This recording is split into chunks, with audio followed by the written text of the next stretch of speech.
नमस्कार दर्शकवृन्द, यहाँहरूलाई हार्दिक स्वागत गर्न चाहन्छु। यो हो टेलिभिजनको यो विशेष सन्दर्भ विशेष लाइभमा म नवराज तानक। विशेष गरी देशको यतिखेरको राजनीतिको चर्चा अहिले पनि नेकपा एमालेकै चर्चा छ। विशेष गरी नेकपा एमाले पार्टी फुटाउने अध्यादेश ल्याएसँगै यतिखेर एमाले दुई टुक्रामा विभाजित देखिएको छ। त एमालेको एउटा समूह विशेष गरी माधव कुमार नेपालले चाहिँ नेकपा एकीकृत समाजवादी पार्टीको नाम दर्ताको लागि निर्वाचन आयोगमा दिएसँगै उक्त पार्टी दर्ताको प्रोसेस भोलि मात्रै टुङ्गो लाग्नेछ। 9 गते मात्रै यसको आधिकारिकता शनाखत भएपछि मात्रै यसले पूर्णता पाउनेछ। तर यतिखेर भने माधव कुमार नेपाल समूहको पुरै टिम चन्द्रागिरीको विशेष रिसोर्टमा चाहिँ विश्राम गरिरहेको छ र सांसदहरू किनबेच यतिखेर अपहरण हुने विभिन्न किसिमका खेलहरू चाहिँ यो कुनै नयाँ होइन। सशङ्कित बनेको नेपाली राजनीतिमा यतिखेर आफू निकटका नेताहरूलाई भने सांसद केन्द्रीय सदस्यलाई चन्द्रागिरी पुर्याउनु भएको छ माधव कुमार नेपालले। त अर्कोतिर चाहिँ नेकपा एमालेको थाई कमिटीको बैठक यतिखेर कार्यक्रम हामी लाइभ गरिरहँदा उहाँहरूको बैठक पनि ललितपुरमा बसिरहेको छ। यस्तो विषम परिस्थितिमा नेकपा एमालेको विवाद छँदैछ। त अर्कोतिर चाहिँ प्रतिपक्षमा रहेको र अहिलेको सत्तारूढ दल या सत्ता घटकको एउटा घटक मानिएको छ। खास गरी गत सरकारको विपक्षमा चाहिँ लामै समय उहाँहरूले आन्दोलन पनि गर्नुभयो र यतिखेर भने उहाँहरू सत्ताको गठबन्धनमा चाहिँ सामेल हुनुहुन्छ। जसपा उपेन्द्र यादव समूहलाई पनि यतिखेर महन्त ठाकुरहरूको पार्टी जसरी चाहिँ दर्ताका लागि निर्वाचन आयोग पुगेको छ यसले पनि उहाँहरूलाई तनावको अवस्था सिर्जना गरेको छ। तर भदौ 1 र 2 गते उहाँहरूको केन्द्रीय कार्यकारिणी समितिको बैठक जसरी बस्यो, पहिलो केन्द्रीय कमिटीको बैठक पनि बसिरहँदा उहाँहरूले विभिन्न किसिमका दस्तावेज, कार्यदिशा र आगामी उहाँहरूको पार्टीको कसरी चाहिँ मुभमेन्टलाई अगाडि बढाउने भन्ने सवालमा रहेर उहाँहरू छलफल बहस गरिरहँदा विभिन्न एजेन्डाहरू उहाँहरूले पास गर्नुभएको छ। विशेष गरी यो पार्टी फुटाउने सम्बन्धीको अध्यादेश र पछिल्लो समय नेकपा एमाले र जसपामा देखिएको विवादको सन्दर्भमा आजको विशेष अङ्कमा हामी विशेष गरी जसपाको अबको रणनीति, विशेष गरी उहाँहरू सरकारमा कहिले सहभागी हुनुहुन्छ, महन्त ठाकुर राजेन्द्र महतोहरूले जसरी नयाँ पार्टी खोल्ने तर्खर गरिरहँदा अब उपेन्द्र यादव समूह उहाँहरू कसरी अगाडि बढ्नुहुन्छ भन्ने विषयमा रहेर कुराकानी गर्दैछौँ। हामीसँग यो विशेष लाइभ विशेष सन्दर्भमा आजको अङ्कमा हामीसँग जनता समाजवादी पार्टी उपेन्द्र यादव समूह जो आधिकारिक पनि छ, यसका चाहिँ प्रभावशाली नेता मान्य सांसद राजेन्द्र श्रेष्ठ आजको विशेष अङ्कमा हुनुहुन्छ। उहाँलाई म वेलकम गर्न चाहन्छु। श्रेष्ठजी नमस्ते, वेलकम, यहाँलाई स्वागत छ। धन्यवाद छ। बडो उत्साहित हुनुहुन्छ भन्न सुन्छु म। सरकारमा जान ढिलाइ किन गरिरहनु भएको तपाईँ? तपाईँ त खुट्टा उचालेर दाउरा सुरुवाल सिलाएर बसिरहेको मान्छे, किन ढिलाइ? तपाईँहरू कसको पर्खाइमा, के तिथिमिति, के बार मिलाउन थाल्नु भएको ल भन्नुहोस् त। अब यो चाहिँ कसले के प्रतिक्रिया दिन्छ भन्ने कुरा चाहिँ यो उहाँहरूको कुरा। त राजेन्द्र श्रेष्ठ चाहिँ सरकारमा जानका लागि खुट्टा उचाल्नुपर्ने तहको, दाउरा सुरुवाल चाहिँ सिलाएर बस्नुपर्ने तहको नेता हो र सरकारमा जान सधैँभरि मरिहत्ते गर्ने मान्छे भएको भए म 23 वर्ष भइसकेका छु होइन, म सरकारमा गएको छु। तर सांसद भएको छु। सांसद नहुँदाखेरि पनि अब 2063 सालदेखि 2072 सालसम्म सांसदै नहुँदाखेरि 5 वर्ष 4 वर्ष जति हो कार्यकालभरि हुन पाउँथ्यो। हामी त्यसरी चाहिँ तपाईँ अहिले देउबाको नेतृत्वमा रहेको प्रधानमन्त्रीको जुन एउटा क्याबिनेट छ यसमा जान खोजिरहनु भएको हो कि होइन त्यो भन्नुहोस् त।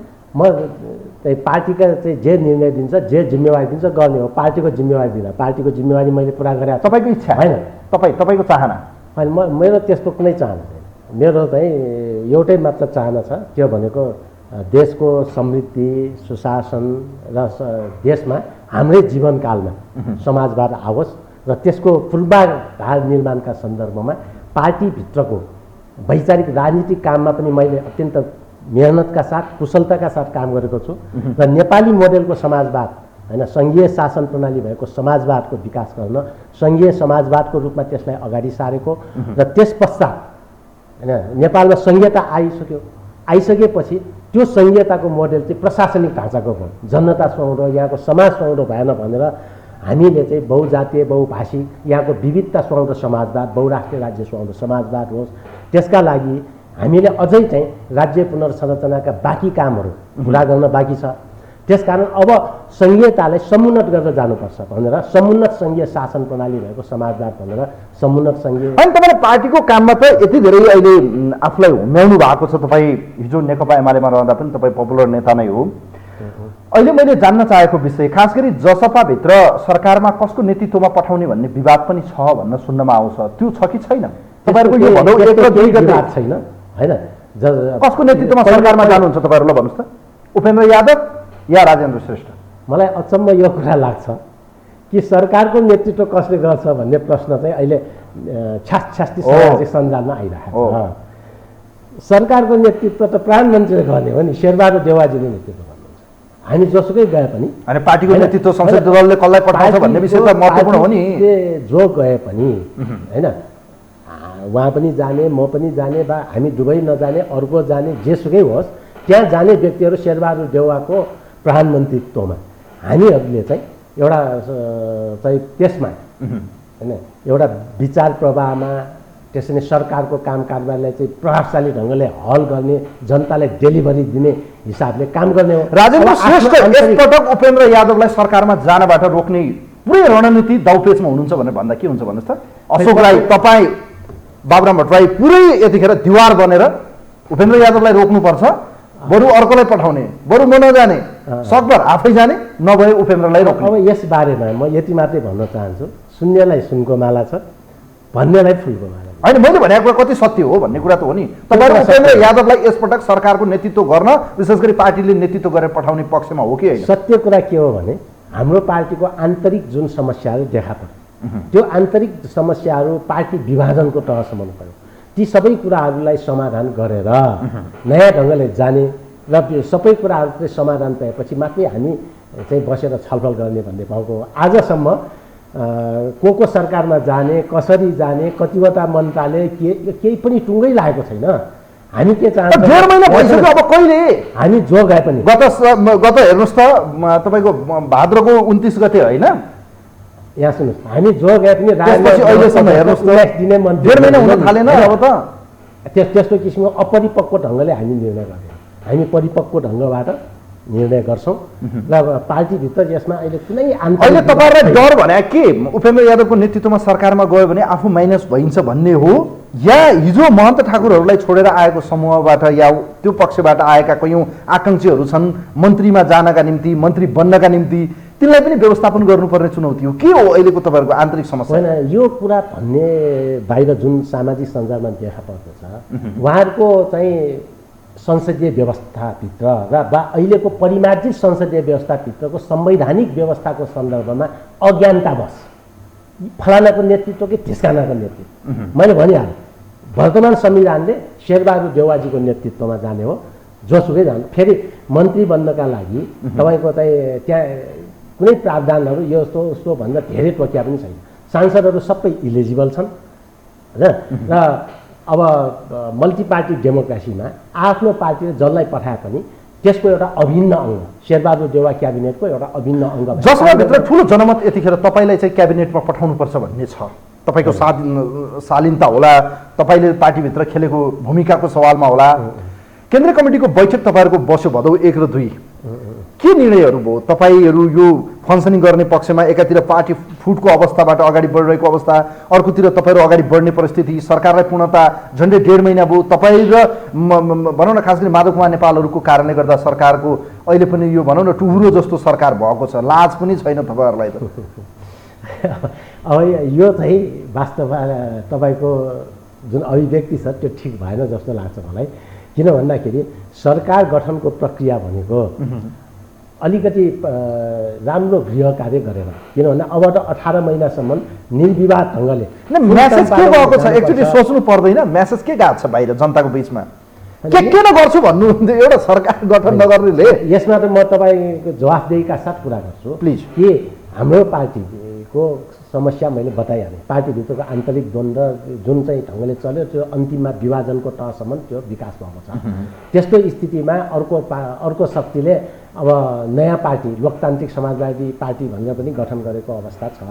यी सबै कुराहरूको प्रक्रियाहरू पुरा भएपछि अब उहाँहरूको र हाम्रो बिचको अन्तर सम्बन्ध होइन, सहकार्यको स्थिति, बातचित भोलिको अन्तर सङ्घर्षको स्थिति यस्ता अब हिजो पार्टीभित्र थियो होइन, अब पार्टी बाहिरबाट पनि अभिव्यक्त हुन्छन्। तपाईँहरू यो रुमलिरहने, यो भुमरीमा फसिरहने, विवादमा अल्झिरहने अनि उपेन्द्र यादवको नेतृत्वको चाहिँ सरकारमा नजाने महन्त ठाकुरको नेतृत्ववाला पार्टीले चाहिँ चाँडोभन्दा चाँडो चाहिँ यो आधिकारिकता लियो र भोलि गएर चाहिँ सरकारमा सहभागी भइदियो भने त तपाईँहरूलाई त हिस्सो बुढी खिस्सो पारा पो होला जस्तो छ नि त। यो चाहिँ कस्तो भयो भने कोही पनि व्यक्ति मन्त्री हुनकै लागि जन्मेको जस्तो गरी काम अनि उहाँहरू त सरकारमा जान्छ भन्नु भएको छ, हामीले विश्वासको मत दिएका छौँ, उहाँहरू त जाने हो। ठाकुरजीहरूले, राजेन्द्र महतोजीहरूले तपाईँले भने जस्तै गरी जान खोज्छन् भने त्यो भनेको उहाँहरूको राजनीतिक रूपमा अपरिपक्वता हैन, जुन जसले जस्तो विचार लिएको छ त्यसको आधारमा कसरी भनिरहनु भएको छ तपाईँहरूले गर्नुहुने, उहाँहरूले चाहिँ सरकारमा जान नहुने? उहाँहरूले पनि त प्रधानमन्त्रीको रूपमा चाहिँ शेरबहादुर देउवालाई मत दिएको होइन र? तपाईँलाई भन्छु कि योभन्दा अघिल्लो सरकारको बेला होइन उहाँहरू त सरकारमा जानुभयो, हामीलाई पनि विभिन्न ढङ्गले विभिन्न स्रोतबाट अनेकौँ ढङ्गले चाहिँ सरकारमा आइदिनु पर्यो यस्तो उस्तो भनेर कुरा त कति आएका छन् होइन, पार्टीगत रूपमा व्यक्तिगत रूपमा अनेकौँ ढङ्गले सम्पर्क सम्बन्ध विस्तार। तर हामी पद मात्रै पाए चाहिँ नर्कै जान्छौँ, भोक लाग्यो भने घाँसै खान्छौँ भन्दैन। हाम्रो कुनै पनि क्रियाकलापहरू वैचारिक सैद्धान्तिक रूपले ठिक हुनुपर्छ होइन, र त्यो बाहिर जनताको अनुभूतिमा त्यो नेचुरल र त्यो चाहिँ स्वाभाविक छ कि छैन, प्राकृतिक छ कि छैन भन्ने हुन्छ। अहिलेको यो गठबन्धन कसरी भयो भने 4वटा पार्टी र एमाले भित्रको माधव नेपालहरूको समूह गर्दा 5वटा राजनीतिक शक्तिहरू बिचको सहकार्यबाट एउटा प्रतिगमनको विरुद्धको सङ्घर्षको उपजको रूपमा यो सरकार बनेको छ। त्यति बेला उहाँहरू त सरकारमा गइराख्नु भएको छ, केपी ओलीसँग चाहिँ एकदम अवाञ्छित साँठगाँठ गर्दै हुनुहुन्थ्यो होइन, प्रतिगमनको मतियार बन्दै हुनुहुन्थ्यो। अनि फेरि सचिने बित्तिकै फेरि उहाँहरू चाहिँ नयाँ ध्रुवीकरण भनेर सरकारमा जानकै लागि आउँछन् भने त्यो भनेको चाहिँ वास्तवमा स्वाभाविक पनि होइन, प्राकृतिक पनि होइन, वैचारिक सैद्धान्तिक रूपले त त्यो टाट पल्टाइ हुन्छ। अब जस्तो तपाईँ सरकारको न्यूनतम कार्यक्रम बनाउनेदेखि लिएर पार्टीको अहिलेको यो परिस्थितिसम्म पुर्याउने, पार्टीलाई एकताबद्ध बनाउनुपर्छ, पार्टीका यी सबै दस्तावेजहरू तयार पार्न तपाईँको महत्त्वपूर्ण भूमिका रह्यो राजेन्द्र श्रेष्ठज्यू। तपाईँहरूले नै काँधमा बोकेको सरकारले तपाईँहरूलाई नै छुरा हान्ने गरेर तपाईँहरूकै ढाडमा टेकेर टाउकोमा हिर्काएर पार्टी फुटाउने अध्यादेश ल्यायो, त्यसको समर्थन तपाईँले गर्नुभयो, किन गर्नुभयो भन्नुहोस् त? तपाईँहरूलाई घाटा लागेको छ, व्यापारमा व्यवसाय घाटामा गएपछि त्यसलाई राम्रो म्यानेजमेन्ट भन्ने कि नराम्रो भन्ने, सरकारले ल्याएको अध्यादेश पार्टी फुटाउ सम्बन्धीको अध्यादेश गत सरकारले ल्याउँदा प्रतिगमनकारी हुने अनि यो सरकारले ल्याउँदा ठिक हुने तपाईँलाई? तपाईँले यो चाहिँ अत्यन्तै सामयिक प्रश्न गर्नुभयो जस्तो लाग्छ होइन। राजनीति भने व्यापार होइन जहाँ चाहिँ नाफा घाटा मात्रै हेर्नुहुन्छ, नाफा घाटा मात्रै हेर्न थाल्यो भने त्यो त्यो त्यो मान्छेले राजनीति गर्ने होइन, त्यसले व्यापार गर्ने। अनि यो अध्यादेशले त घाटा भयो नि त तपाईँहरूलाई? मलाई के लाग्छ भने हेर्नुहोस्, राजनीतिमा चाहिँ हरेक कुराहरूको सङ्घर्ष र चाहिँ त्यसपछि रूपान्तरण र एकता पनि हुन्छ होइन। एकता सङ्घर्ष रूपान्तरणको प्रक्रियाबाटै राजनीति अगाडि बढ्ने हो। अहिले जुन ढङ्गले चाहिँ हाम्रो पार्टीभित्र विभाजन आयो होइन, पूर्व समाजवादी पार्टी र पूर्व जनता पार्टी राजपा होइन, दुईवटा पार्टीको एकीकरण भएर जुन पार्टी बन्यो त्यति बेला चाहिँको काममा हामीभित्र आन्तरिक रूपमा वैचारिक सङ्घर्ष थियो होइन। हामीले आफूलाई चाहिँ फेडरलिस्ट फोर्सको रूपमा सोसलिस्ट फोर्सको रूपमा हामी लान चाहन्थ्यौँ, तर उहाँहरूको चाहिँ कुरा के भन्दाखेरि अलिकति त्योभन्दा अलिक फरक धागमा एउटा राष्ट्रिय चरित्रको पार्टी निर्माणभन्दा क्षेत्रीय चरित्रको पार्टी निर्माणमा उहाँको बढी जोड हुन्थ्यो। र हामीले चाहिँ के भन्थ्यौँ भने अब नयाँ ढङ्गको राष्ट्रिय राजनीतिक शक्ति निर्माण गरौँ, मियाँको दौर मस्जिदसम्म होइन, 2 नम्बर प्रदेशको मुख्यमन्त्री मात्रै बन्नका लागि त बाबुराम भट्टराई, अशोक राई, राजेन्द्र श्रेष्ठ बा अरू नेताहरू किन चाहिँ उहाँहरूसँग किन एकीकरण परेर होइन।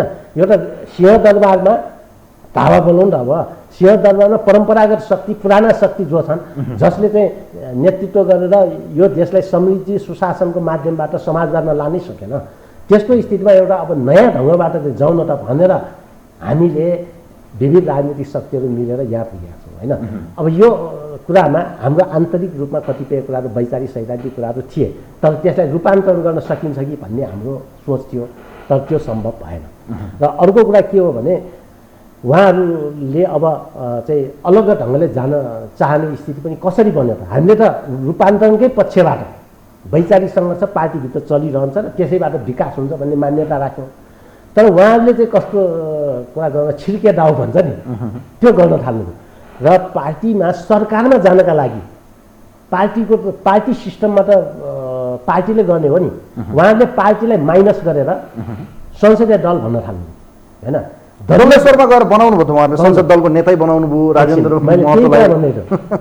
पार्टी व्यवस्थामा त पार्टीले सरकार चलाउने हो। गणेश मानजीले 2046 सालपछि नै 48 सालमा सरकारभन्दा पुच्छरले पार्टी हल्लाउने होइन, के कुकुर हल्लाउने होइन, कुकुरले चाहिँ पुच्छर हल्लाउने हो भन्यो नि।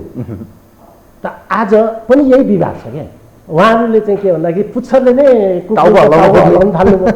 अनि लुम्बिनी प्रदेशमा चाहिँ सांसदहरूलाई विभिन्न ढङ्गले प्रलोभन हुनसक्छ, ल त मन्त्री हुन्छ तिमीलाई चाहिँ यहाँ त्यहाँ भन्दै उहाँहरूले चाहिँ मन्त्रीमा चाहिँ सिफारिस गर्नुभयो। जबकि हाम्रो पार्टीमा कुनै निर्णय भएको छैन। पार्टीले निर्णय गर्नु परेन। अनि केपी ओली सरकारमा जाँदा पनि पार्टीको बैठक बस्न चाहनुहुन्न। बसिएको बैठक, राखिएका बैठक पनि उहाँहरू एकपक्षीय रूपमा चाहिँ स्थगन। यसलाई अझ बुझ्ने गरेर भन्नुहोस् त श्रेष्ठज्यू, जस्तो तपाईँहरूको एकता जुन गतिमा भएको थियो त्यो परिस्थिति थियो 2077 सालको पेन्डामिकको सिचुएसनमा वैशाख 8 गते प्रधानमन्त्रीको रूपमा रहँदा केपी ओलीले चाहिँ 8 गते प्रस्ताव गर्नुभयो, 10 गते आयो, तपाईँहरू 11 गते या 11 गते एकता गर्नुभयो दुई पार्टी मिलेर। राति नै तपाईँहरूको साँठगाँठ भयो, मिल्नुभयो, दुई पार्टी एक हुनुभयो। त्यो एकता अप्राकृतिक थियो। त्यो तपाईँहरूको पार्टी एकता चाहिँ सिद्धान्त भन्दा पनि आफू चाहिँ सुरक्षित हुने दाउपेच थियो के थियो? आज हेर्दा त त्यस्तै देखिन्छ। किनभने महन्तजीहरूले तपाईँहरूलाई नमानेको, तपाईँहरूले पनि उहाँहरूलाई अस्तित्वमा नदेखेको जस्तो चाहिँ हामी राष्ट्रिय स्तरको नेता पार्टी, उहाँहरू क्षेत्रीय स्तरको यो विभेद, उहाँहरूले पनि यी अलिकति परको हो, हामी चाहिँ आफ्नो हो। मिसअन्डरस्ट्यान्डिङ एक किसिमको तपाईँहरूको बिचमा मिसकम्युनिकेसन जस्तो यो सिद्धान्त तह भन्दा पनि अपरिपक्व अप्राकृतिक किसिमको चाहिँ पार्टी एकता थियो भनेर भन्दा के हुन्छ? पार्टी एकताले नै अप्राकृतिक र अस्वाभाविक त म भन्दिनँ, तर वैचारिक सङ्घर्ष थियो। किनभने त्यति बेला उहाँहरूको वार्ता समितिको नेतृत्व राजेन्द्र महतोले गरिदिएको थियो, हाम्रो पार्टीको तर्फबाट मैले नै गरिदिएको थिएँ। र यो चाहिँ लामो समय झन्डै 10 महिना जति हामीले चाहिँ पटक पटक 10-12 पटक वार्ता गरेका थियौँ। सैद्धान्तिक वैचारिक कुराहरू मिलाउनु बाँकी नै भएको, केही कुराहरू बाँकी नै थिए, तर कतिपय कुराहरू मिल्दै गइरहेको थियो। र एउटा मिलनको बिन्दु चाहिँ बहुराष्ट्रिय राज्यमा आधारित समाजवाद भन्ने कुरामा चाहिँ हामी एक किसिमले भयौँ। र त्यसको मोडालिटीमा पनि मैले अघि भने नि सङ्घीय शासन प्रणाली भएको समाजवाद भनेर त्यसका मुख्य 2 स्तम्भ होइन। पहिला चाहिँ भन्थे नि कम्युनिस्ट पार्टीहरूले अहिले मार्क्सिजम र लेनिनिजमलाई टुइजम भन्छ। विगतमा 2048 सालपछिको संविधानले 2टा मुख्य आधार के भन्दाखेरि संवैधानिक राजतन्त्र र चाहिँ यो के बहुदलीय प्रजातन्त्र भन्थे। हाम्रो पार्टीको 2 मुख्य स्तम्भ, 2 मुख्य आधार चाहिँ सङ्घवाद र समाजवाद, फेडरलिजम एन्ड सोसलिजम। यो 2टा कुरालाई भन्यो, यसमा पनि हाम्रो सहमति भयो। तर त्यसको नामकरण चाहिँ कसरी जाने भन्ने जस्तो उहाँले बहुराष्ट्रिय समाजवाद भनौँ कि भन्ने खालको कुराहरू ल्याउनु भयो। मैले सङ्घीय समाजवाद भनौँ भने होइन, हाम्रो पार्टीले त्यो भन्यो। त्यस ढङ्गले वार्ता हुँदै थियो र अब सङ्घीयता पनि आयो, तर समृद्ध खालको सङ्घीयता आएन। त्यसकारण समुन्नत सङ्घीय शासन प्रणालीमा आधारित बनाउनुपर्छ भनेर समुन्नत सङ्घीय समाजवाद भनौँ भन्नेमा हामी वार्तामै थियौँ। तर जनताको चाहना अनुसार नै भएको त एकता। त्यसको बिचमा के भयो भने अब पार्टीको एकता चाहिँ आकस्मिकतामा भयो क्या। स्वाभाविकता चाहिँ त्यहाँ के छायामा पर्न गयो, आकस्मिकतामा जस्तो भयो।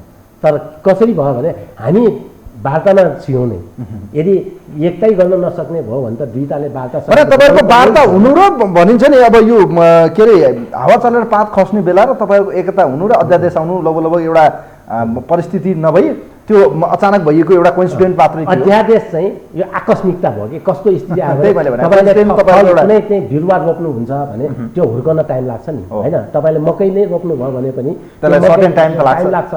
तर त्यो मकैको जोत चाहिँ रोप्नुभयो, तर चाहिँ के भन्दा बिचमा आँधी आइदियो वा चाहिँ कुनै असिना आइदिएर तपाईँको त्यो मकैको बोट सबै ढल्यो भने त्यो आकस्मिकता हो नि होइन। यसको ठिक विपरीत दिशा चाहिँ के केपी शर्मा ओलीले ल्याएको अध्यादेश र आज मैले अघि फेरि गरेको प्रश्नलाई फेरि एकचोटि कोट्याएँ। तपाईँहरूलाई स्वाभाविक रूपमा घाटा त लागेको छ, तर माधवकुमार नेपालहरूलाई भने फाइदा भयो। झन्डै 20% तपाईँहरूलाई केन्द्रीय समिति या भनौँ तपाईँको पार्लियामेन्ट सदस्यहरू जो चाहिँ संसद दलको 20% भए पनि वैधानिकता पाउने जुन किसिमको अध्यादेश आयो, हिजो तपाईँहरूले ओलीले ल्याएको अध्यादेशमा चाहिँ तपाईँहरूले विरोध गर्नुभयो। 40% जुनसुकैमा भए पनि हुन्छ भन्ने थियो, यसमा चाहिँ 20%। यसलाई चाहिँ अहिले आएर तपाईँहरूले समर्थन गरेको देख्दा विशेष गरी पार्टीभित्र ठुलो विरोध भए पनि तपाईँले त अझ मुखै कण्ठले चाहिँ प्रशंसा गरे पनि देखिन्छ। देउबाजीले ल्याएको यो अध्यादेश ठिक हो कि गलत हो, यो प्रतिगमन हो कि होइन मलाई भन्नुहोस् त। एउटा कुरा मैले पहिला के स्पष्ट गर्छु भने अघि भन्दै थिएँ मैले, स्वाभाविक विकासको गतिमा हुँदाहुँदै पनि अध्यादेश चाहिँ आकस्मिक रूपले आएकोले यो हुन गयो, अलिकति परिपक्वता चाहिँ कमी भयो भन्ने कुराले मैले यति टुङ्गेँ होइन। अब अध्यादेशको जहाँसम्म कुरा छ, तपाईँले अघि भूमिकामा पनि भन्नु, ओलीले ल्याएको अध्यादेश चाहिँ प्रतिगमन हो, देउवाले ल्याएको अध्यादेश चाहिँ कसरी चाहिँ अग्रगमन हुन्छ त, एउटा प्रश्न थियो होइन। त्यसैले अनेकौँ प्रश्नको चाङ यसमाथि थपिया छ होइन। र म के भन्न चाहन्छु भने ओलीले कसरी अध्यादेश ल्याए, त्यो पृष्ठभूमि के थियो भनेर हेर्दा उहाँले प्रतिगमनको दिशामा जानका लागि संहिता, गणतन्त्र, धर्मनिरपेक्षता जस्ता युगान्तकारी परिवर्तनका मुद्दाहरूलाई समाप्त गर्नका लागि संसद विघटन गरेर उहाँले अध्यादेश ल्याउनु होइन। र उहाँसँग 2/3 बहुमत थियो, उहाँलाई हाउस चलाउन केही गाह्रो थियो, झन्डै 2/3 हो नि, हाउसमा त केही गाह्रो थिएन उहाँलाई त। उहाँले कुनै पनि विधेयकहरू त्यहाँबाट थ्रु गर्न सक्नुहुन्थ्यो। तर उहाँको पूर्वाग्रह यति रह्यो कि उहाँले चाहिँ त्यो हाउसमा विधेयकै दिनु भएन, 55-56वटाको थन्किएको अवस्था भयो। यस्तो स्थितिमा उहाँले संसद विघटन गर्नु, होइन संसद भङ्ग उहाँले पनि गर्नुभयो या संसद अधिवेशन रोकेर नै गरे, यो पनि यो सरकारले पनि डिटो त्यही गरेको छ। अब म भन्नुहोस् त, देउवाजीले गर्नु ठिक हो त? अब म भन्छु, उहाँले संसद विघटन गरेर गर्नुभयो, हामीले संसद विघटन गरेका छौँ। त्यो बेला त भएको थिएन नि त, पुसमा पो भएको, वैशाखमा कहाँ भएको थियो र?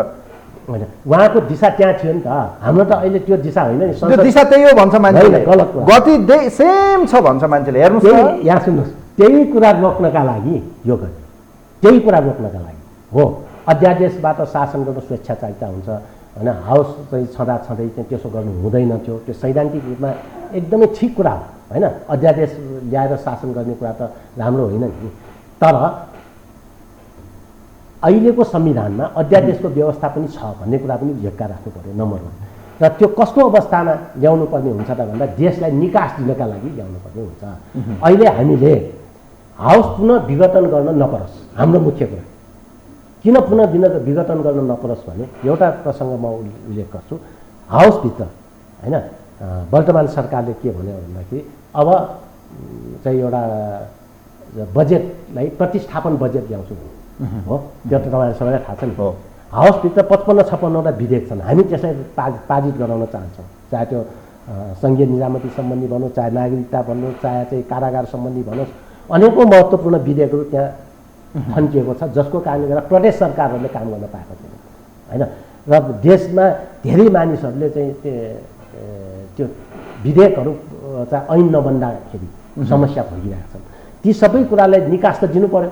अब हाउसको म तपाईँलाई चाहिँ शक्ति सन्तुलन बनाउँछु। हाउसको शक्ति सन्तुलन के छ, अहिले विगतमा अब शेरबहादुर देउवा जुन बेला प्रधानमन्त्री हुनुभयो त्यति बेला माधव नेपालजीहरूलाई पनि व्हिप लाग्दैन थियो हो, त्यो अदालतकै निर्णय छ नि त, यो व्हिप लाग्दैन।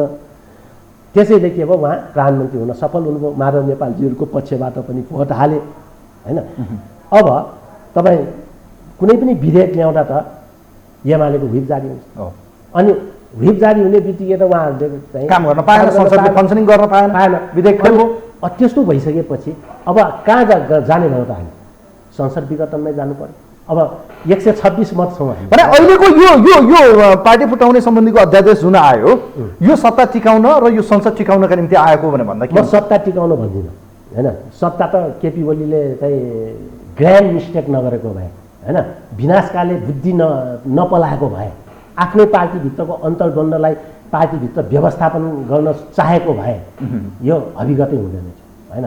उहाँ त किन रोइस मङ्गलले आफ्नै ढङ्गले भन्नुपर्छ होइन, केपी ओलीले आफ्नै ढङ्गले गर्दा यो भएको हो नि त। अनि त्यो त उहाँहरूको पार्टी फुटेर कहाँ पुगिसकेको छ। तपाईँ पूर्व एमाले नेता पनि होला, भन्नुहोस् न, अहिले देउवाले जुन गर्नुभयो, प्रधानमन्त्री सम्माननीय शेरबहादुर देउवाले तपाईँहरूलाई फुटाइदिनु भयो, यसको राजनीतिक बेनिफिट या यसको भोलि गएर लाभ त उहाँहरूलाई नै मिल्नेवाला छ, कङ्ग्रेसलाई त्यो पनि तपाईँहरूलाई राम्रोसँग गणित अङ्कगणित राम्रै क्यालकुलेसन आउँछ, मैले सिकाइरहनु पर्दैन। यस्तो परिस्थितिमा यो जुन अध्यादेश आयो यसले के पार्लियामेन्ट अबको यो 16-17 महिना ग्यारेन्टी गर्न सक्नुहुन्छ? तपाईँ जनताको बिचमा बोल्न सक्नुहुन्छ? हामी सकिएर पनि देशले निकास पाउँछ भने सकिन तयार हुनुपर्छ। अहिले देशले निकास पाएको छ, कसरी निकास पायो भने 126 मात्रै मत हामीसँग छ, जबकि पारित गर्न 271 मा कुनै पनि विधेयक वा प्रतिस्थापन विधेयक पास गर्न, कुनै पनि निर्णय गर्न 136 मत चाहिन्छ 271 मा।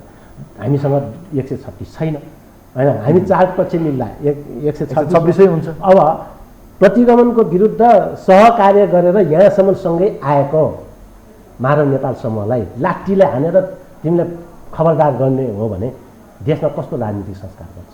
त जब उहाँहरूले हामीसँग काँधमा काँध मिलाएर सँगै हिँडेको छ भने काँधमा काँध मिलाएर हिँडेको शक्तिलाई सँगै लिएर जानु हाम्रो कर्तव्य हो। त्यसको लागि पार्टी फुटाएर भए पनि उहाँलाई सँगै लग्ने, प्रतिगमन विरुद्धको सङ्घर्ष र देशलाई निकास दिनुको लागि सँगै लाग्ने। मलाई एउटा कुरा भन्नुहोस् त, अहिले तपाईँहरूले यो संसद बचाउनु हो कि एमालेलाई फुटाउन यो तीर हान्नु भएको अध्यादेशको? एमाले फुटाउनको लागि हामीले पनि परिकल्पना गरेका छौँ। हामी कुनै पनि पार्टी फुटोस् भन्ने चाहना राख्ने यस्तो नकारात्मक सोच राख्दैनौँ। सकारात्मक सोच चाहिँ के हो भने देशलाई निकास दिने, देशलाई निकास दिँदा एमालेको मात्रै कुरा छोड्नुहोस्, तपाईँलाई अघि भनिसक्नु भएको छ, हाम्रो जनता समाजवादी पार्टी पनि त अब गठन हुँदैछ होइन। अब महन्त ठाकुरजीहरूले चाहिँ हिजो प्रतिगमनको मतियार बन्न जानुभयो पनि मैले भने, उहाँहरूले अवांछित रूपमा चाहिँ साँठगाँठ गर्नुभयो पनि भने, अनेकौँ कुराहरू भनियो होइन। तर पनि उहाँहरूले पनि राजनीतिक ढङ्गले काम गर्न चाहनुहुन्छ र अब लोकतान्त्रिक समाजवादी पार्टी बनाएर जानुहुन्छ भने म के चाहन्छु भने उहाँहरूसँग पनि सहकारीको ढोका हाम्रो खुल्ला हुन्छ। किनभने यो त पोलिटिकल कल्चरको कुरा हो।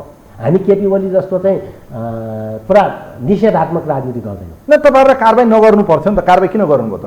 कारबाही नगरेको भए आज एकताको ढोका खुला हुन्थेन। गलत कुरा, तपाईँले यहाँनिर चाहिँ बाहिर तपाईँहरूलाई त्यस्तो लाग्दो हो, तर चाहिँ पार्टीलाई पार्टीको पद्धतिसँग ढङ्गले पार्टीमा एउटै पार्टीमा रहँदासम्म त पार्टीमा हरेक कुराहरू पार्टी निर्णयको आधारमा चल्नुपर्छ। मैले भने नि उहाँहरूले पुच्छरले चाहिँ टाउको हलाउन थाल्नु, हामीले भन्यो यो गलत प्रक्रिया हो। संसदीय व्यवस्थामा पार्टीले निर्णय गर्छ, को मन्त्री पठाउने पार्टीले निर्णय गरेर जानुपर्ने हो नि। उहाँहरू चाहिँ संसदीय दलको चाहिँ त्यो अवांछित ढङ्गले केही सांसदहरू भेला भएर अनि चाहिँ ल यस्तो गरियो भनेर चाहिँ फलानालाई संसदीय दलको नेता छैन फलाना यस्तो, अब फलानाको आदेशमा चाहिँ मन्त्री होइन, अनि लुम्बिनीमा त्यस्तो घटना, यी सबै कुराहरू त पार्टी पद्धति। यो पार्टी फुटाउने अध्यादेश आयो नि, यो अध्यादेशले चाहिँ सबैभन्दा बढी फाइदा कसलाई भयो मलाई भन्नुहोस् त? माधव कुमार नेपाललाई? सबैभन्दा बढी फाइदा देशलाई हुन्छ। पार्टी भनेको हेर्नुहोस् आज बन्छ फुट्छ होइन। पार्टीहरूको चाहिँ के हुन्छ भने एउटै नीति सिद्धान्त विचार मिलेसम्म त्यो एकाकार भएर रहन्छ नि। कसैलाई पनि तपाईँले जस्तो महन्त ठाकुर र राजेन्द्र महतोलाई हामी पार्टीको संस्थापन पक्षमा छ होइन। तपाईँहरू चाहिँ यहाँबाट खबरदार निस्कन पाइँदैन होइन। सिस्ना र पानीले ठट्टाएर यहीँ राख्छु होइन, डोरीले बाँधेर राख्छु भनेर हुन्छ र? यो त राजनीति हो, विचार सिद्धान्तको कुरा हुन्छ। तपाईँले कुनै पनि कार्यकर्ताहरूलाई पनि वैचारिक सैद्धान्तिक रूपमा योग्य बनाउनुपर्छ र वैचारिक सैद्धान्तिक रूपले पार्टीको एउटै मालामा गाँच्नुपर्छ। त्यो सिस्ना पानी ठट्टाएर डोरीले बाँधेर कार्यकर्ता चाहिँ बन्दैन। र अब जब हामी बिचमा त्यो कुराहरूको चाहिँ प्रतिगमनको घटना पश्चात अलोकतान्त्रिक सर्वसत्ता देशलाई निकास पाउँछ भन्नुभयो श्रेष्ठज्यू, तर मान्छेले के भन्छन् बाहिर, खास गरी यो आम जनतामा पनि परेको राजनीतिक स्थायित्व हुनुपर्ने ठाउँमा पार्टी फुटाएर त अस्थिरता पो आउँछ भन्छन् मान्छेले। होइन, यसले राजनीतिक स्थिरता आउँछ। जस्तो म किन यो भनिरहेको छु, फुटाउ र राज गरेरले चाहिँ राजनीतिक स्थायित्व आउँछ?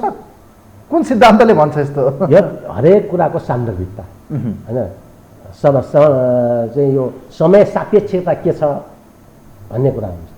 तपाईँले कुनै कुराहरू चाहिँ परिकल्पना 100 वर्ष अगाडि चाहिँ तपाईँ जन्मनु भएको भए 100 वर्ष अगाडि तपाईँले आजको जस्तो यो मोबाइल होइन यो साइबर टेक्नोलोजी देख्नुहुने थिएन। त्यति बेलाको जनताको चेतनामा त्यो आउँदैन होइन। तर आजको समय सापेक्षतामा तपाईँसँग यो आउँछ होइन। त्यसैले समय सान्दर्भिकता देशकाल परिस्थिति भन्ने कुरा यस्तो हुन्छ। र अहिलेको सान्दर्भिकतामा मैले किन यो भने भने यसले चाहिँ संसदलाई पूर्ण अवधि चलाउन पनि सक्ने भयो। यसले हाउसमा बहुमत भइसकेपछि 55-56वटा जुन विधेयकहरू छन् त्यसलाई चाहिँ थ्रु पनि गर्न सक्ने भयो। जनताको हितमा चाहिँ विधेयकहरू पारित हुने भयो। माधव कुमार नेपालको राजनीतिक भविष्य बचाइदिने यो किसिमको तपाईँहरूले खेल खेलिदिनु भयो होइन पार्टी फुटाउनलाई। त्यो पनि कति प्रतिशत भने 20%। यो 20 मध्ये 10 दिए पनि हुन्थ्यो भन्छ नि मान्छेले। त यो माधव नेपालको सवाल होइन, यो देशको सवाल हो भन्दैछु कि होइन। माधव नेपालजीले त्यत्रो आफैले बनाएको पार्टी, तर माधव नेपाललाई बचाउनलाई नै यो गरिएको रणनीति हो, यो स्ट्राटेजी त्यही हो क्या? तपाईँले जति ठगे पनि जति झुटो बोले पनि स्ट्राटेजी भित्री त कुरो त्यही हो नि त। माधव नेपाललाई पनि मूलमा चाहिँ उहाँको राजनीति बचाइदिने, उहाँको पार्टी बनाइदिने, भोलि गएर विभिन्न किसिमको उहाँलाई पदीय लाभहरू दिने, मन्त्री बनाउने, उहाँका निकटका मान्छेलाई, यो किसिमको भित्री कुरा हो। म तपाईँलाई एउटा भावनात्मक कुरा गर्छु। मैले पनि एमालेभित्र लामो समय काम गरेँ होइन। म 2034 सालदेखि 2038 सालसम्म नेपाल कम्युनिस्ट पार्टी चौथो महाधिवेशनमा, 2039 सालदेखि अझ 38 सालको पछिल्लो अवधि भनौँ न, 38 सालको पछिल्लो अवधिमा म सङ्गठित भएको हो। र त्यस पश्चात लगातार रूपले 2069 सालसम्म 30 वर्ष म एमालेको नेतृत्वमै रहेँ नि, होइन। 30 वर्षभित्र पनि 10 वर्ष विभिन्न तल्लो कमिटीमा, 20 वर्ष म केन्द्रीय नेतृत्वमै रहेर काम गरेको। अब त्यो पार्टी छोड्नुपर्दा आफैले निर्माण गरेको सारा युवाकाल, होइन, जोस जाँगर एकदम आज ढुङ्गा खाए पनि पचाउँछु कि के माटो खाए पनि पच्छ कि भन्ने अवस्थामा दिनरात नबनिकन खटेर पार्टी बनाएको हुन्छ र। हामीले त बनाएको हो नि, तर आज फुट्यो नेकपा। तर त्यही पार्टी मैले छोडेँ। छोड्दाखेरि लाग्यो अत्यन्त भावुक पनि भयो, होइन, आँखामा आँसु आउला जस्तो पनि भयो। राजनीति सिद्धिन्छ कि सोच्नु होइन, भयो होला। अब कुनै मान्छे जसमा आफन्तहरू मृत्यु हुन्छ, हामी घाटतिर जान्छौँ हो, घाटतिर जाँदा जरुर आँखामा आँसु आउँछ।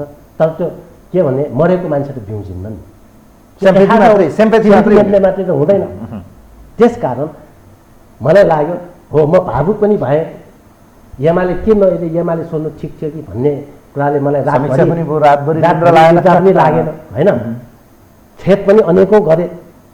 तेरो चाहिँ परिवारमा मलाई मात्रै होइन, घरका अरू परिवारहरूलाई फोन गरेर समेत खेत दिने कामहरू पनि भए।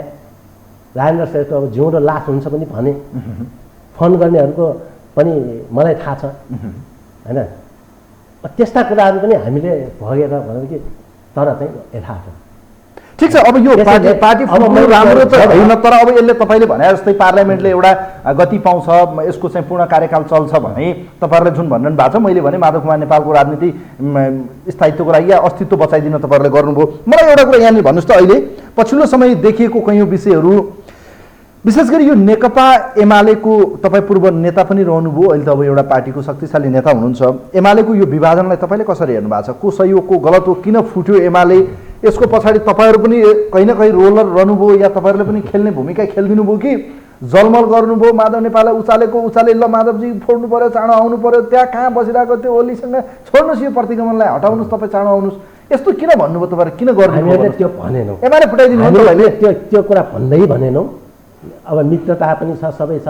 मलाई त त्यस्तो भयो भनेर मैले सुनाएँ भने माधव नेपाललाई मलाई भन्दा धेरै पीडा भयो होला, म त्यो अनुभूत गर्छु। गठबन्धनले एमाले फुटाइदियो भनेर ओलीको भनाइ तपाईँ भने केपी ओलीले भन्नु भएको छ, मेरो पार्टी देशी विदेशी शक्ति र विशेष गरी गठबन्धनको घुसपेट भयो, उचालेर फुटाइदिए भन्दै हुनुहुन्छ उहाँले।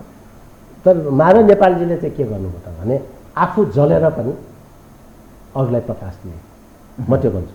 किनभने एउटा भूवि सिर्जनको कविता छ नि, मैनबत्ती जल्छ तर प्रकाश त अरूले पाउँछ नि। हो, माधव नेपाल प्रधानमन्त्री भइसकेका मान्छे हो र यो देशलाई निकास दिनको लागि आफ्नो पार्टीलाई पनि उहाँले चाहिँ परवाह नगरिकन हामीसँग मिलेर जानुभयो। त्यो उहाँको चाहिँ महानता थियो र वास्तवमा गेम मेकर हो उहाँ, होइन। अहिलेको चाहिँ गेम चेन्जर हो। यस्तो स्थितिमा अब उहाँले पार्टी सहज रूपले छोड्न मन लाग्यो भन्ने त मलाई अलिकति पनि परिकल्पनै लागेन। उहाँले बनाएको पार्टी होइन, उहाँले पनि उहाँले त मेजर रोल खेलेको मान्छे मध्ये नै हो। मलाई त त्यस्तो भयो भन्दैछु, म भावुक रूपले भएँ भन्दैछु। उहाँ त झन् धेरै भावुक हुनुभयो होला। तर उहाँले अहिलेको देशको निकासका लागि यो कदम चाल्नुभयो, यो स्वागतयोग्य कदम थियो। र भविष्यमा फेरि यस्तो गर्नु नपरोस्, केपी ओली जस्तो हिटलर शैलीबाट, चाउचेस्कु शैलीबाट शासन चलाउने मान्छेहरू जन्म्यो भने यस्ता समस्या आउने हो नि। हरेक समस्याहरूको समाधान पनि हुन्छ नि, समस्याहरू समाधान बोकेरै आउँछन्।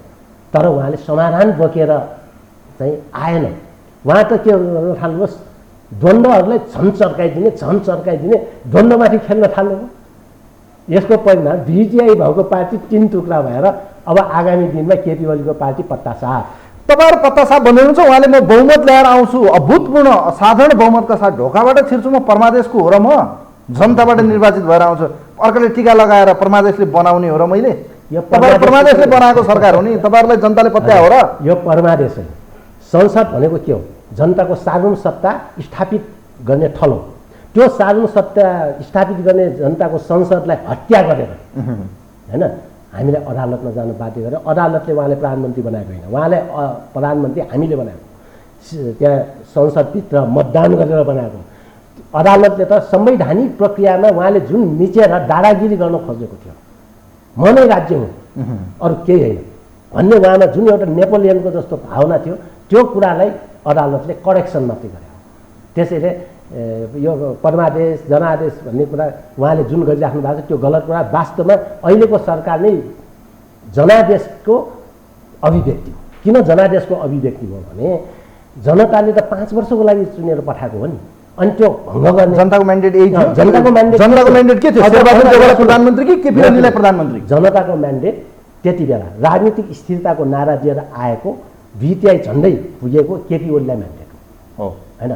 तर केपी ओलीले आफ्नो म्यान्डेटलाई प्रयोग गर्न नजानेपछि त्यो केटाकेटीहरूलाई चाहिँ यो नरिवल दियो भने त्यो नरिवलको के गन्ध हुन्छ होइन, बाँदरको हातमा भन्छ नि, त्यो बाँदरलाई नरिवल आयो भने उसले बाँदर त्यसलाई भकुन्डो खेलाएर जस्तो खेल्छ अरे क्या, त्यसको स्वाद बुझ्दैन हो। केपी ओलीले त्यस्तै भकुन्डो बनाउन थाल्नुभयो जनतालाई, जनताको जनादेशको अपमान गर्न थाल्नुभयो, जसको कारणले गर्दा यो परिस्थिति। तर तपाईहरु त कम्फर्टेबल हो रे क्या, अरूले बनाइदिएको हो रे, म हो जनताको सच्चा नेता, मसँग छ अहिले पनि उहाँहरू भन्दा डबल त्रिबल पपुलर मसँग जनताहरू हुनुहुन्छ होइन। को कस्तो कम्फर्टेबल भन्ने कुरा त तपाईँको कार्तिकको गत वर्ष होइन कार्तिकमा एयरपोर्टबाट डाइरेक्ट ल्यान्डिङ भएका घटनादेखि लिएर अनेकौँ उहाँले गरेका क्रियाकलापहरूबाट सबै स्पष्ट भइसकेको छ। त्यस कारण यो चाहिँ सत्तामा बस्दा एउटा कुरा गर्ने, सत्ता बाहिर बस्दा अर्को कुरा गर्ने एउटा यो कुटनीतिक कुरा होइन, मलाई त्यो लाग्छ है। अब म के भन्छु भने केपी ओलीमा साँचो अर्थमा नैतिकता भयो। विधिचोटि आफैले भङ्ग गरेको संसद होइन, अहिले मात्रै आउनुभयो, पछि त पहिला त उहाँ आउनुभएको थियो, उहाँले संसदलाई नै जुन अनिर्णयको बन्दी बनाएको थियो त्यो कुरालाई ध्यानमा राखेर मैले नैतिक जिम्मेवारी लिएँ। विधिपटक संसदले पुनर्स्थापना गर्यो, त्यसकारण मेरो समर्थनमा रहेका एमालेका सबै सांसदहरूले राजीनामा दिनुहोस् भनेर उहाँले नैतिकताको आधारमा राजीनामा गरेर फेरि जनताको जनमत लिएर आउनुहोस्। उहाँ त चुनावमा जान्छु भन्नुभएको थियो, तपाईँहरू पो नगएर त होइन। अहिले त संसद पुनर्स्थापना भइसक्यो, अब राजीनामा गरेर जनादेश लिएर आउनुहोस् न। उहाँहरूको कतिजना छ? 70 जना। यही संसदको रोस्टरमा बोल्दै तपाईँहरूलाई औँला ठडाउँदै भन्नुभएको छ।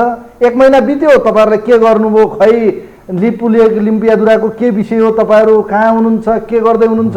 एउटा मन्त्री बनाउन नसक्ने सरकार। त्यो त चित्ताको मुखै बैरी भन्छ नि, हेर्नुहोस्। योभन्दा बढी म टिप्पणी गर्न चाहन्न होइन। उहाँले साँच्चै अर्थमा चाहिँ नैतिक राजनीति, मूल्य र मान्यताको राजनीति हो भने यो हाउस विधिपटक जसले विघटन गर्यो होइन, त्यो पुनर्स्थापना भएपछि अब म चाहिँ फेरि जनतामा गएर आउँछु भनेर राजीनामा गरेर 18 महिनाको छ नि त, 6 महिनाभन्दा बढी भएपछि फेरि चुनाव हुन्छ।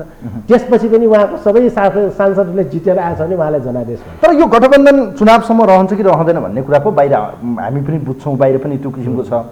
यो न नीति सिद्धान्त केही पनि नमिल्ने विभिन्न समूहको बिचको यो गठबन्धनले यो सत्ताको भर्याङ मात्रै, यो यसमा चाहिँ के छ र यी दलहरूको बिचमा के कुराले चाहिँ उहाँहरूको गठबन्धन चाहिँ स्थायित्व हुन्छ र चुनावसम्म तपाईँहरूको गठबन्धन टिक्छ भन्ने के छ आधार?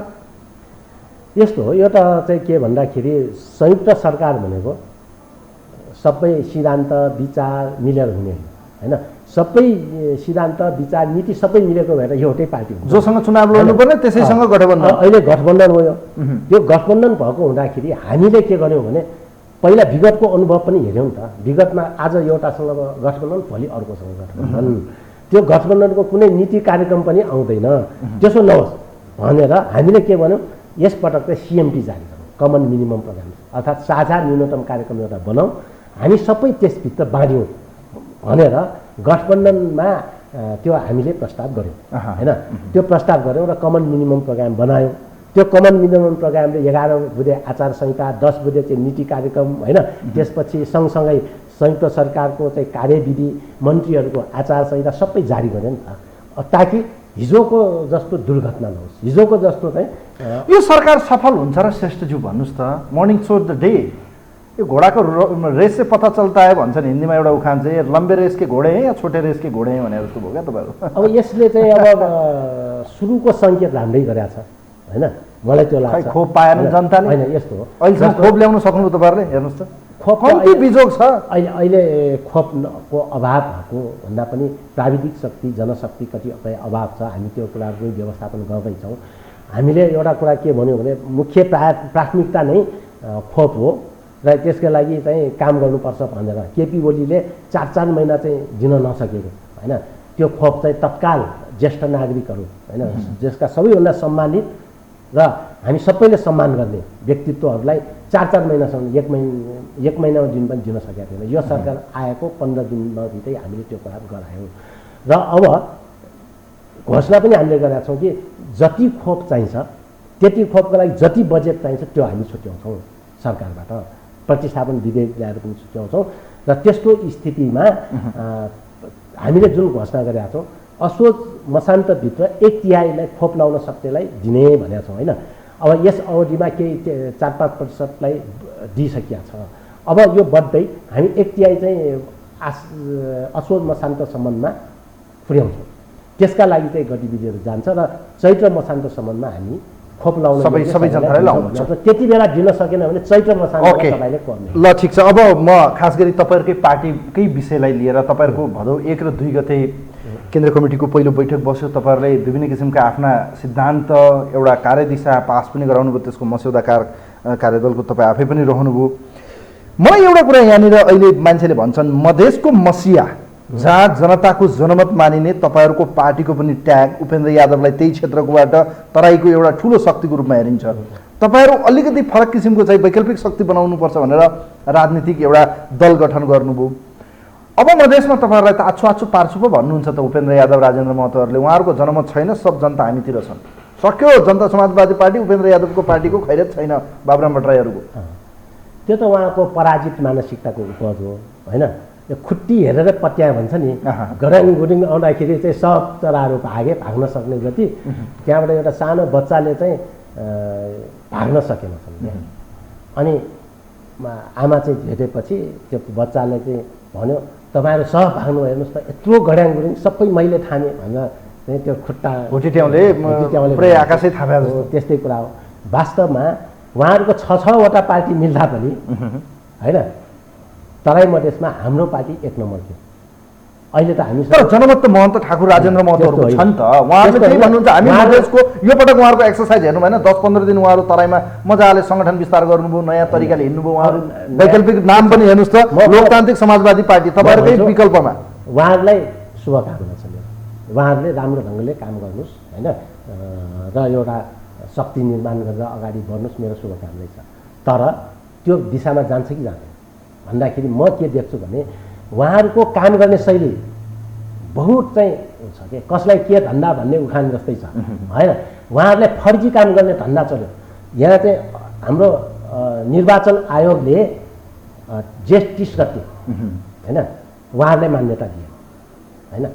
अब त्यसले के भन्यो भने आधिकारिकताका लागि चाहिँ अब एक अध्यक्षले अर्को अध्यक्षलाई कारवाही गर्न पनि मिल्दैन, दुवै अध्यक्ष मिलेर जानुपर्ने खालको चाहिँ कुरा गरिदिनु भयो र चाहिँ अब राजनीतिक दल पनि आकर्षित हुन्छ। त्यसैले चाहिँ अब उहाँहरूले जुन ढङ्गले चाहिँ काम गर्नुभयो त्यो कुरालाई चाहिँ हामीले चाहिँ आउँदो चुनावमा तपाईँलाई पत्ता साफ गर्नुभयो भने नि महन्त ठाकुरहरूको पार्टी तराईमा ठुलो शक्ति भएर आयो भने कुराले म तपाईँलाई भन्छु। अब चाहिँ उहाँहरूले जुन खालको कदम चाल्नुभयो नि जेठ 30 गते निर्वाचन आयोगले जब दुवैलाई मान्यता दिन्न अब आधिकारिकतामा जाउँ भनिसकेपछि हामीले राजनीतिक दल सम्बन्धी ऐनको दफा 43-44 अनुसार आधिकारिकता क्लेम गर्यो। हामीले आधिकारिकता क्लेम गरेपछि चाहिँ उहाँहरूमा छटपटाहट भयो। त्यो 30 गतेको निर्णयको लगत्तै नै उहाँहरूमा के भने खाली दिमाग शैतानको घर भन्छ। अदालत जानुभयो? हो, यहाँ सुन्नुहोस्, अदालतमा चाहिँ जानु भएन, खाली दिमाग शैतानको घर भन्छ क्या। उहाँहरूमा त शैतानी भुट पो जाग्यो त। अनि त के गर्न थाल्नुभयो भने फर्जी माइनर बनाउन थाल्नुभयो। कहिलेको भन्दाखेरि पुस 7 गते हो। पुस 7 गतेको माइनर बनाएर अनि झिनुभयो कहिले असार 1 गते झन्डै 6 महिनापछि, जबकि राजनीतिक दल सम्बन्धी ऐनले के भन्छ भन्दाखेरि 30 दिनभित्र दिनुपर्छ। अनि के गर्नुभयो, पहिला उपेन्द्र यादव एकजनालाई हटाएको भन्नुभयो, पछि चाहिँ हामीहरूमा मध्ये संस्थापक सदस्यहरू 20 जनाले हटाएर महन्त ठाकुर एक्लैले होइन मलाई चाहिँ यो अधिकार दियो भनेर चाहिँ फर्जी माइनर बनाउनु भयो होइन। उहाँलाई त मुद्दा लाग्छ। हेर्नुहोस्, हामीले बडो उदारताका साथ उहाँहरूलाई चाहिँ अहिलेसम्म लगाएको छैनौँ। अब कानुन व्यवसायहरूले त लगाउनुपर्छ भनेर चाहिँ गरिरहेका पनि छन् अहिले। हेर्नु तपाईँ डराउनु भयो त्यसो होइन, डरायो। उहाँहरूले त अमान्य गरिसक्यो। निर्वाचन आयोगले नै त्यो कुराहरू गलत हो भनिसक्यो। उहाँहरूले त 3 खाले अक्षर राखेर एउटा माइनरमा होइन, अनि चाहिँ अफिसबाट माइनर चोरी गरेर त्यसमा चाहिँ त्यसो भए महन्त ठाकुर राजेन्द्र महतो चोर हो? म चोर हो भन्दिनँ, मैले त्यो त तपाईँको शब्द हो नि। मैले के भने माइनर चाहिँ चोरी गरेर अनि त्यो माइनर मैले आशय त्यो चोरी गरेको घटनाक्रम चोरले प्लानिङ गरेको भन्दा त कार्यालयमा रहेको माइनर लगेर त्यसमा चाहिँ अनि भएका नभएका निर्णय नै नभएका कुरा थपेर महन्त ठाकुर एक्लैलाई होइन कमिटी पुनर्गठन गर्ने, यो गर्ने, त्यो गर्ने, सर्वशक्तिमान चाहिँ गरे। जबकि हाम्रो पार्टीको विधानले के भन्छ? हाम्रो विधानको धारा 47ले हाम्रो पार्टीको सङ्गठनात्मक सिद्धान्त लोकतान्त्रिक अकेन्द्रियता भन्छ के। जुन पार्टीले लोकतान्त्रिक अकेन्द्रियताको सिद्धान्त अपनाउँछ त्यो पार्टीले एकजना अध्यक्षलाई सबै अधिकार केन्द्रीकृत गर्छ।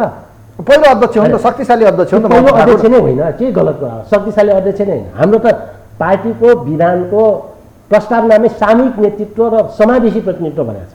सामूहिक नेतृत्व भनेर चाहिँ स्पष्ट प्रस्तावनामै लेखेको जुन कुरा परिवर्तनै हो। पहिलो अध्यक्ष महन्त ठाकुर, दोस्रो अध्यक्ष उपेन्द्र यादव। त्यो तपाईँको शब्द होला, त्यो उहाँले भनेको कुरामा कति प्रभाव परेको भने उहाँहरूको शब्द हो, त्यो हुँदै होइन क्या। त्यसैले सामूहिक नेतृत्व समावेशी प्रतिनिधित्व तपाईँहरूले राजेन्द्र महतो महन्त ठाकुरलाई सिद्ध्याउन खोज्नु भएको थियो, तर देउबाजीको आशीर्वादले उहाँहरू फेरि गडगडाहट एक किसिमको जोस जागरका साथ पो उदाउन थाल्नुभयो। हामी प्रतिक्रियाको राजनीति गर्दैनौँ होइन। देउबाजीले त्यो, हामी त अहिले सहकार्यमै छौँ होइन। देउबाजीले त्यो ल्याउनु भयो, आवश्यकता ठानेर ल्याउनु भयो। हामीसँग पनि केही कुरा कन्सल्टेसन नै भएन भन्ने होइन, फरै कन्सल्ट भने यो अध्यादेश ग्रिन सिग्नल हो। हामीले के भने देशलाई निकास दिनको लागि जे गर्नुपर्छ गर्नु। तर त्यो चाहिँ सरकारले चाहिँ सबै कुराहरू विचार गरेर गर्नु सरकारको जिम्मेवारी। ठिकको अन्त्यमा छु म। खास गरी मैले केही मधेसका मुद्दाहरूमा तपाईँ त्यति पोजिटिभ हुनुहुन्न। तपाईँहरूको समूह या भनौँ जनता समाजवादी पार्टी, राजेन्द्र के अरे खास गरी उपेन्द्र यादव, तपाईँहरू, अशोक राई, बाबुराम भट्टराईहरू जस्तो अब रेशम चौधरीले तपाईँहरूलाई साथ नदिएको, उतै गएर चाहिँ शनाखत गर्ने कुराहरू पनि आइसक्यो, उहाँकै पार्टीमा रहेको कुराहरू गर्दै हुनुहुन्छ।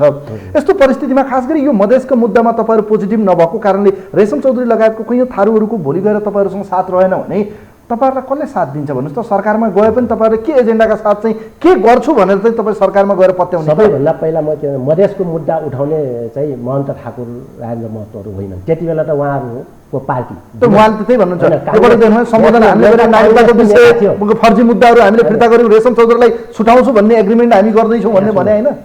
महन्त ठाकुर नेपाली काङ्ग्रेसका नेता थिए र राजेन्द्र महतो सद्भावनाको हो। उहाँ त त्यति बेला सरकारमा थियो जुन बेला देशमा मधेस आन्दोलन भइरहेको थियो उपेन्द्र यादवको नेतृत्वमा। त्यति बेला त्यो मुद्दा स्थापित गराउने चाहिँ मान्छेलाई प्यारो हुन्छ कि त्यो मुद्दा अरूलाई प्यारो हुन्छ। तर तपाईँहरूलाई आरोप छ नि त, तपाईँले मुद्दा छोड्नुभयो, मुद्दा छैन उहाँहरूसँग, म हो मुद्दा बोक्ने भने उहाँहरू भन्नु। त्यसको अविच्छिन्न उत्तराधिकारवाला अहिलेको हाम्रो जनता समाजवादी पार्टी हो र जनता समाजवादी पार्टी भनौँ बा हिजोको चाहिँ मधेसी जनअधिकार फोरम होइन। अब उहाँहरूले त्यति बेला आन्दोलन गर्दाखेरि जुन कुराहरू चाहिँ माग र मुद्दाहरू उठाएका थिए त्यो नेपालमा सङ्घीयता, समानुपातिकता, समावेशिताका कुराहरू त त्यहीँबाट उद्भव भयो नि त। 62-63 सालको जनक्रान्तिबाट जे कुरा आएको थिएन त्यहाँ त्यसबाट चाहिँ पूर्णता गर्यो, दुवै कुरा मिल्यो। त्यसैले हाम्रो पार्टीमा त्यो 62-63 सालको जनक्रान्तिका नायकहरू पनि हामी भित्र छौँ। त्यसैले मधेस आन्दोलनका पनि छौँ। त्यसैले आदिवासी जनजाति आन्दोलनका खस, शिल्पी, थारू, मुस्लिम होइन, पिछडा वर्ग, महिला सबै आन्दोलनको एउटा एकीकृत स्वरूप हामी अहिले बनाएका छौँ। त्यसैले हामीले जन्माएको मुद्दामा त्यति बेलाको चाहिँ अब चाहिँ जसले जनआन्दोलनमा वा अरूमा पोजिटिभली त्यति बेला हेरेका थिएन, जनयुद्धलाई हेरेका थिएन, जनविद्रोहलाई हेरेका थिएन, मधेस आन्दोलन वा चाहिँ आदिवासी जनजाति आन्दोलन हेरेका थिएन। अब उहाँहरू चाहिँ त्यसको भाग हुने, अरू चाहिँ नहुने होइन। उहाँहरू वास्तवमा त्यति बेला सत्तापक्ष थिए होइन र त्यति बेलाको विपक्षको रूपमा त्यो मुभमेन्टको भाग त्यसको मुख्य नेतृत्व उपेन्द्र यादव नै थिए।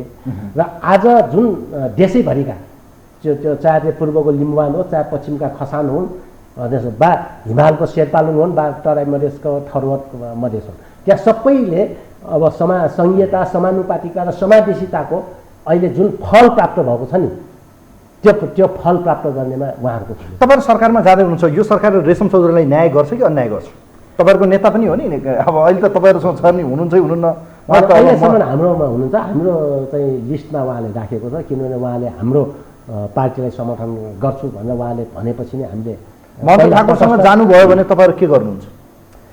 उहाँ महेन्द्र ठाकुरकोमा चाहिँ अहिले शनाखतमा जानुभयो भने स्वतः उहाँ चाहिँ हाम्रो पार्टीमा रहनुहुन्न। किन भन्दाखेरि निर्वाचन ऐन र अहिलेको उहाँलाई कारबाही हुन्छ, त्यसो भए कारबाही नै गर्नु पर्दैन, स्वतः उहाँ चाहिँ हाम्रो पार्टीमा रहनुहुन्न। अहिले व्यवस्थै गरेका छ। उहाँको मुद्दा के हुन्छ, के गर्नुहुन्छ तपाईँहरू सरकारमा भएपछि? होइन, उहाँ हाम्रो पार्टीमा रहोस् वा हाम्रो पार्टीमा नरहोस्, हामी चाहिँ उहाँलाई अन्यायपूर्वक ढङ्गले बन्दी राजबन्दीको रूपमा बनाइएको हुँदा उहाँको रिहाईको लागि अन्तिम ढङ्गसम्म। हस्, यहाँलाई म धेरै धेरै धन्यवाद दिन चाहन्छु। विशेष सन्दर्भमा कार्यक्रममा समय दिनुभयो, म धन्यवाद दिन चाहन्छु। हस्, तपाईँलाई पनि धन्यवाद।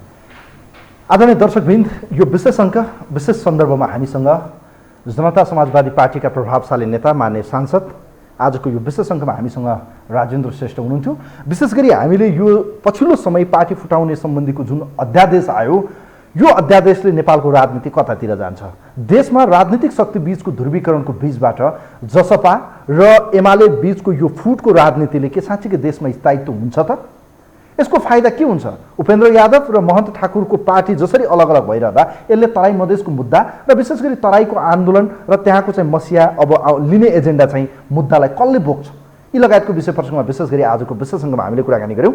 कार्यक्रम हेरिदिनु भयो, यहाँहरूप्रति आभार व्यक्त गर्दै आजको विशेष अङ्क विशेष लाइभबाट कार्यक्रमका अतिथिसँगै आजलाई म पनि बिदा हुन्छु। नमस्कार।